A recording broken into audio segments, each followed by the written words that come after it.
So this will be a bit of a surreal experience for myself. Welcome, folks. I'm Jaby Kuwait, joined by ACHARA KIRK. What's up? We're looking at Mario movie trailer breakdown, Easter eggs, and details you missed. This is with someone I know as Anna Gumbana, but her real name is, I've only known her as that. Her real name is Anna Vanston. So she's doing the breakdown of this Mario movie trailer, which I'm excited to get into because I'm a, I've been a Mario fan since I can remember, since I was a little kid. Anyway, here we go. Let's jump into this. Welcome back to New Rockstars. I'm Anya Vanston, and Nintendo really didn't make my job easy with this one. We just got the Super Mario Brothers movie trailer, and boy, howdy did they pack it full of stuff. Because some of the footage was from the first trailer, be sure to check out my breakdown on that, because I don't repeat myself. And thanks to Rocket Money for sponsoring today's video. More on that later. Okay, let's get into it, because we have a lot to cover. First up, we have Mario walking down the hallway towards the battle arena, and already we have hints at what's about to ensue, with the walls lined with kettleballs, a training sword, a barrel, a training dummy that looks like the enemy Naughty from the Donkey Kong series, and a halberd, which seems to be the weapon of choice for this movie. We'll get back to that. Mario then takes a deep breath before entering the Coliseum that is so packed that there are even Kongs lining the top of the amphitheater. As Mario looks around, we get a glimpse of a lot of things, most notably the giant golden Kong and golden banana statues that very much resemble the Golden Temple from Donkey Kong Country Returns, which is conveniently also the centerpiece for the future Universal Studios Donkey Kong Country section of Super Nintendo World. We also see several structures that can be utilized or serve as obstacles, like bricks, question blocks, crates, and tires, which were first made popular by Donkey Kong Country. The color scheme here is clearly green and yellow, first seen by those kettlebells in the hallway, but then echoed in the several green and yellow color accents in the architecture and the green banners with bananas on them. More than anything, though, we get a feel for the scope of this event by the sheer number of Kongs and the energy they're emitting. The sporting event nature of the scene is first heard as the crowd chants Mario's name, but when we look closer among the crowd, you can also see people with DK shirts, flags, letters. There aren't any immediately recognizable characters, even though in a recent promotional poster we saw Swanky, Dixie, and Diddy among the crowd, who could be on the other side of the stadium, but the types of Kongs in the crowd definitely feel familiar to the games. I even saw this little guy appear and thought it might be Diddy, but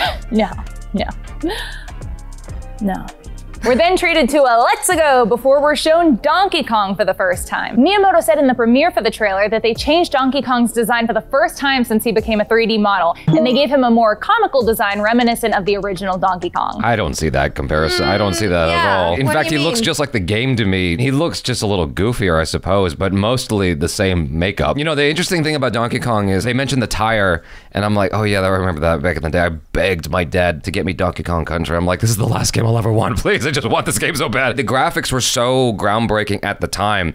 There were stupid articles being written that were kind of goofy, like, it makes you wonder if there's a CD inside your cartridge. It was so advanced. Right. And CDs were sort of symbolic of the next generation of gaming at the time. We see even more of this ode to the arcade game when they run at each other, and we see that they're surrounded by red scaffolding, blue ladders, and barrels, just like the original Donkey Kong. Then we see a way too bloodthirsty Toad, and we get our first look at Princess Peach, who's also really amped for this fight. As clearly recognizable as her attire is, this is actually an original design, as the middle panel of her dress is a different color than the side panels, and the bottom trim is always a darker color than the main dress in the games. That seems to be a trend with this movie. It'll give a cheeky nod to something while putting its own spin on it. Luigi? To me, the bigger change, more than the dress, is the face. It's subtle differences, but even Mario looks different from...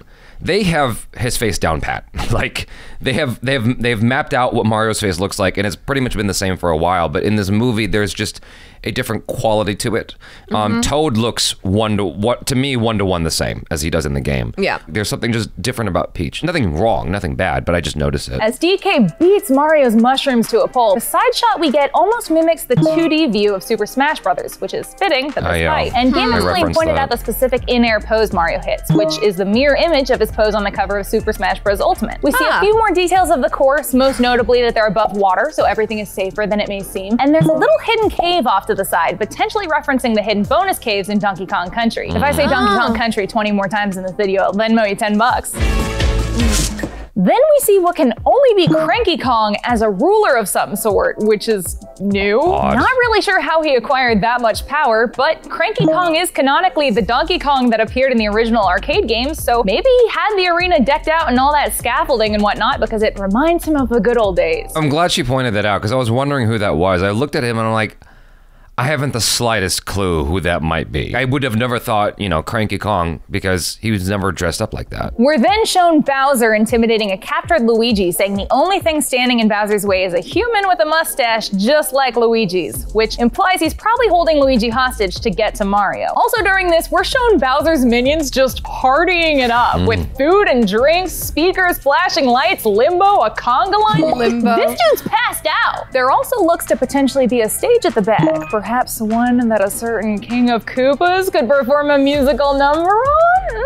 We also see that Bowser has a lot more variety to his troops here than in the first trailer. In this clip alone, we see Koopas, Paratroopas, Swoops, Piranha Plants, Strybone, Shy Guys, Sniffits, Spinies, Bob-Ombs, Goombas, Hammer Bros, and Sledge Bros. Potentially more. And they're surrounded by Bowser statues, which is just classic Bowser. We're also shown a bunch of Koopas disembarking the ship into a frozen environment, which is almost certainly a tie into the Ice Kingdom takeover scene from the first trailer. No penguins, though. Penguins. Finally, we see Mario in a bathroom. I never thought I'd be so excited to see Mario in a bathroom. There's gotta be a subreddit for that. But Mario in a bathroom means human world, because toads don't need bathrooms. That's what the diapers are for. Cowards. Everybody my age pees their pants. It's the coolest. But in all seriousness, we are finally shown in that shot and the subsequent one that Mario and Luigi are plumbers working in a human world at the start of the film. Mario's wrench and Luigi's tool bag indicating that they are both plumbers, assumedly at the same company, judging by their matching uniforms and fist bump when leaving a job, and the whole other human in the background showing that this is more than likely the human world rather than New Donk City, where people look different from the brothers. These points are further solidified by another leaked poster where we see their truck says Super Mario Brothers Plumbing, showing they work together, and the Brooklyn Bridge in the background and a street sign that says Brooklyn suggests this does indeed take place in Brooklyn in the real world, especially since all of the New Donk City streets are named after Donkey Kong characters. But Mayor Pauline is also in the background, so we'll have to see where she fits into the picture. Regardless, all of these details are very reminiscent of the Super Mario Bros. Super Show, which might point to a parallel plot where they accidentally warp to the Mushroom Kingdom while trying to fix a bathroom drain. That'll get touched on again later. But after that, we get to see several shots of the interior of Princess Peach's castle, and when we combine that with the promotional image of the throne room that was released, we get a pretty good idea of where this original design draws inspiration from. The main center stained glass installation is the exact same design as Odyssey, while the stained glass windows with the clouds pay homage to the clouds that line the castle walls in several of the games. So I made a mistake then. So I was saying Nintendo 64, Super Mario 64, but the stained glass window is from Odyssey, as you pointed out. But there are, you know, nuances that do seem reminiscent of Nintendo 64, as she's also pointing out here. So. The way the stairs fan out is closest to Paper Mario, but the banisters more closely resemble Odyssey, along with the wall detailing, flower arrangements, and throne placement at the top of the stairs. The floor candelabras are similar to the ones seen in Paper Mario Origami King, but the bulbs have the slight shape of the original fire flowers. We see the floor is checkered pink, and while the checkered pattern is consistent throughout the games, we have specifically seen pink checkered flooring in Super Mario 64 DS and Mario & Luigi Paper Jam. We also see another cheeky nod to the sun design on the floor that's seen in several of the Mario games. Looking at the paintings in the trailer, we have a painting of some toads exploring an area that I don't believe is specific to any particular game, but might be a place similar to Mushroom Gorge from Mario Kart, a painting of Peach's castle, and the last one is too blurry to make out, but honestly it looks like the floating islands from the other painting from a different angle. It's hard to get good paintings these days. Now there's an additional painting in the promotional picture which I think is really interesting. It has the same colors as a Mega Mushroom, but we've only seen this specific shape and color once, and that's on the castle grounds of Super Mario Odyssey. The thing that's most intriguing to me about this one though is that it looks like the mushroom has a full-on face to me. I wonder if this could be an upcoming character in this or possibly a future movie. Oh, okay. I was like, we've seen that mushroom multiple times, but she's saying that specific shape has only shown up in Odyssey. It's one of my favorite mushrooms, and you don't get it enough. Where Mario can like blow up big and just like start stomping around. We can glean a lot from the shot of the toads standing around an interactive table map. These toads' distinguishing attire make them appear to be a council of some sort, but although Peach has had plenty of toad advisors throughout the games, these particular characters aren't recognizable. The map they're gathered around shows 6 distinctive kingdoms, and an island that kind of looks like an N64 controller. There's the Mushroom Kingdom with Peach's castle, assumedly Yoshi's Island with an egg on top of the mountain, some sort of desert world, which honestly could be a number of desert worlds throughout the games, considering many of them have pyramids and palm trees. Some fans are speculating they could even make it Sarasa Land to open up the possibility of Daisy being introduced since she's the ruler of that land. We also have Donkey Kong Country, a spooky dark land that is quite possibly the one we see Luigi running through in the first trailer, and the Ice Kingdom that has been taken over by Bowser, which we know is the Ice Kingdom by that little corner that hasn't been melted, and the domed kingdom in the middle that matches the Ice Kingdom in the trailer. On the map, we can also see a little Bowser airship with a little star traveling from the Ice Kingdom to the Mushroom Kingdom, with the voiceover of Peach saying that Bowser is coming. Clearly ready to kick some booty, we see Toad and Peach in an outfit very similar to her Mario Kart biker outfit, strutting down the hallway before Peach badassly stomps a halberd into her hand. Halberd stocks are skyrocketing. Because there are two sets of helmets and halberds on the floor, we can assume these were the ones that Toad guards had before something happened. As they walk outside towards the airship, we see the courtyard with some cute touches, most notably the Super Bell trees from Super Mario 3D Land and the flowers that are adorably planted in little red brick blocks. Aww. So to prepare Mario for battle and obstacles he will face in this world, Peach has an obstacle course created for Mario, which makes total sense because if he's a plumber from Brooklyn, why would he have mastered these techniques already? Which is exactly why I was trying to take those secret parkour lessons, Mom! Parkour, parkour! We can tell this is still in the safety of the Mushroom Kingdom by the hilly background and flag that is raised, styled after the goal pole design originally from the new Super Mario Bros. The exact flag hasn't been seen in games before, but is pink and it has some mushrooms, so Peach Mushroom Kingdom. Some fun DIY details you can see here are the piranha plants are mechanical, the fireballs are on a rotating arm machine and clearly not made of fire, and if you freeze it just at the right moment, you can see they bend when they hit him, which I think is a great detail. And you can see the bonsai bill is made of some sort of rubber or foam. I don't know, I've never made a bonsai bill, okay? As Mario practices into the night, we see Peach looking exasperated. And in this shot, we see lights that resemble the super crowns from New Super Mario Bros. U Deluxe, and a metal floor plate around the flag post that has stars engraved on it, perhaps emphasizing the importance of stars in this movie. A couple shots later, we see the trio crossing a bridge with Cheep Cheeps flying at them, which is likely an ode to the Cheep Cheep Bridge in World 2-3 of Super Mario Bros., or perhaps World 6-1 of Super Mario 3D Land. Either way, Mario and Toad seem to be getting more action here than I have this entire year. Our next shot is a bonsai bill headed straight towards the castle with Mario in tow. At the beginning of the shot, we can see from an aerial view of the castle that the surrounding courtyard has 6 star-shaped areas. We theorized in the first trailer breakdown that Bowser might be collecting stars in this movie, and this shot and the 6 definitive lands that were on the map in the earlier shot would indicate that's how many stars he's after. We then see Mario determinedly flying in a Tanuki suit with a bonsai bill chasing him. Now, normally bonsai bills fly in a straight line once fired, but since he's at the same level, if not slightly behind the bonsai bill in the previous shot when it's headed towards the castle, it's possible they broke the rules a bit and made it heat-seeking to allow Mario to steer it away from the castle. That or it's a different bonsai bill. I don't know. That's actually a cool touch. I didn't even notice the bonsai bill. I didn't notice it either. I was just focused on Mario. Yeah, I think that's actually a cool touch. I mean, you're bringing this world to... I mean, in the video games, I think he does follow you a bit in patterns, like as opposed to the 2D games where it's just a straight line. I can't remember which one exactly, but I'm fairly certain I experienced it in a 3D game where he does curve it around to kind of follow you and you have to mislead him into a wall or something like that. I just like getting him in Mario Kart because then I can beat you.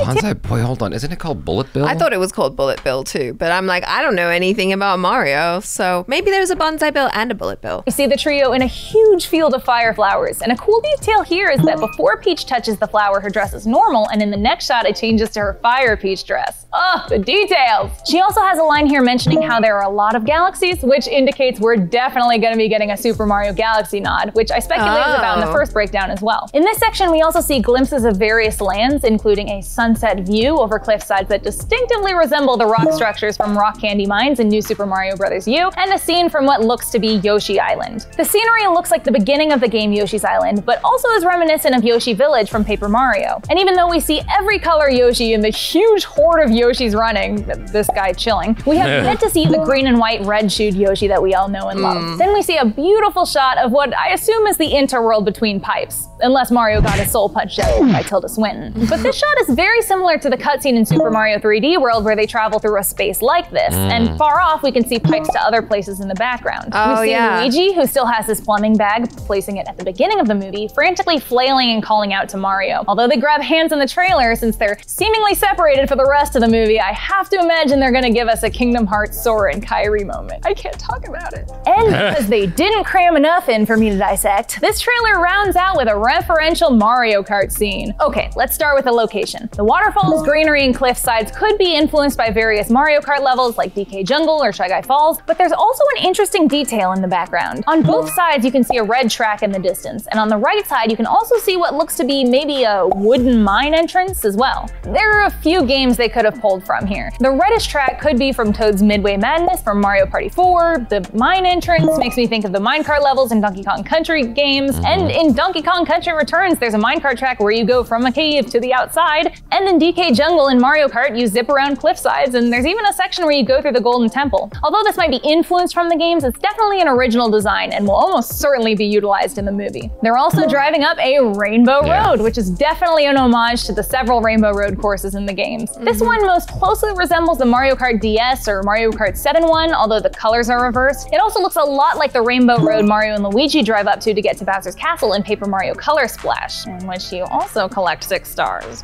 Just saying. Now looking at the carts they're driving, Mario is driving a version of his standard kart from Mario Kart Wii that emits blue sparks as he drifts, which is a feature in Mario Kart. Peach is riding some sort of hybrid zip-zap, sneakster, and mock bike. Toad's in a modified Tiny Titan, and all of the Kongs are driving a variation of karts that vaguely resemble the Bolt Buggy from Mario Kart 7. To be fair though, like you can swap out those parts in Mario Kart, like and customize your vehicle. So Kongs are driving a variation of karts that vaguely resemble the Bolt Buggy from Mario Kart 7. No one took a super blooper, huh? Not for me. The karts have various weapons installed onto them, making Donkey Kong Country the black market for karts, apparently. The kart Donkey Kong is driving has DK rocket barrels from DK Country Returns on his kart, and there's potentially a banana barrel attached to one of the karts in the back as well. You can also see a couple Kongs that look familiar in the background. Behind Mario is a Kong with shades and bandana that looks a lot like Funky Kong, and off to the left of the frame you can see a small Kong that looks a little bit like Kiddy Kong. We'll just have to wait and see if those are the actual characters or not. The whole gang generally looks pretty happy driving together, telling me that this particular scene is probably not a race. Like I said earlier in Paper Mario Color Splash, they used the Rainbow Road to get to Bowser's Castle, so that could be what this group is using it for as well. But either way, their expressions seem to indicate that they've teamed up at this point and are off to save the world. And Luigi, but like, and that's the trailer. Now, as I'm filming this, they've released another trailer, so if you want to see a breakdown on that, just leave it in the comments below. A fun little aside. There is a song on YouTube that I think is one of the coolest combination songs. Sticker Bush Symphony, which is from Donkey Kong Country 2, and Sekiro. A fan decided to combine those two sounds and make one of the coolest, most chill, lo-fi video game songs ever. Good. I've got a playlist on one of my YouTube channels where it just plays that song for like an hour and a half, you know, on repeat, because it's just so chill, you know? Yeah. It's hard to get sick of that song. Funky Kong was like my favorite character, my favorite non-playable character from Donkey Kong Country. He's just so cool. And his song, like when Nintendo Power was a thing, they used to have this catalog where you could buy products, and one of the products I repeatedly was buying was like the soundtracks. And so Donkey Kong Country might have been the first soundtrack I ever bought. And I listened to the Funky Kong song over and over again. Like that whole soundtrack I listened to over and over and over again, along with like Mario 64, Mario Kart, and Star Fox, and all the, you know, it was stupid. But like that was part of my childhood and nostalgia, is all that music. I hope they have a bunch of music nods throughout the movie. Yeah, I would hope so. Not just Mario, because they're bringing in a bunch of different IP. It would be cool to have different nods. That was a very detailed breakdown. Yeah. That was a lot. You know, it was a lot, but the thing is, unlike previous instances of looking at breakdowns, like I could follow everything she was saying. You know? I know, whereas I'm very, very, very casual Mario player. Because like just the other day we watched a breakdown for Guardians of the Galaxy Volume 3, and I was like, whoa. I'm feeling a little bit overwhelmed right now. Like I'm having a hard time keeping up with some of this. Whereas this time I'm like, oh yeah, I'm tracking all this. It makes sense. But that has to do in large part, you know, with the fact that I've played these games so much. I've never really gotten into Paper Mario. I tried. And I think I'm just not an RPG kind of guy. And that's the reason I never got into it. I didn't even know that was a game.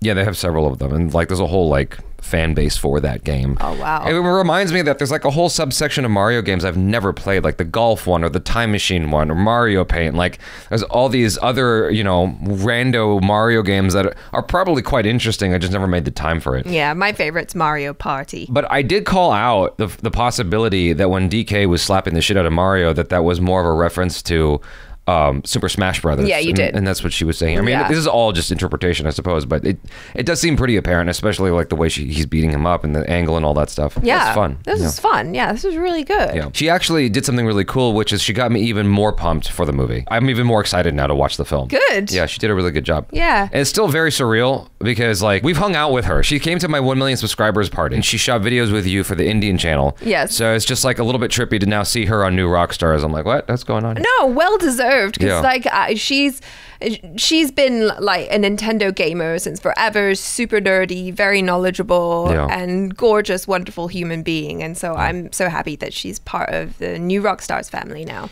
You guys, thanks so much for hanging out. Hopefully you enjoyed that. I'm Jaby Koay. This is ACHARA KIRK. Peace out.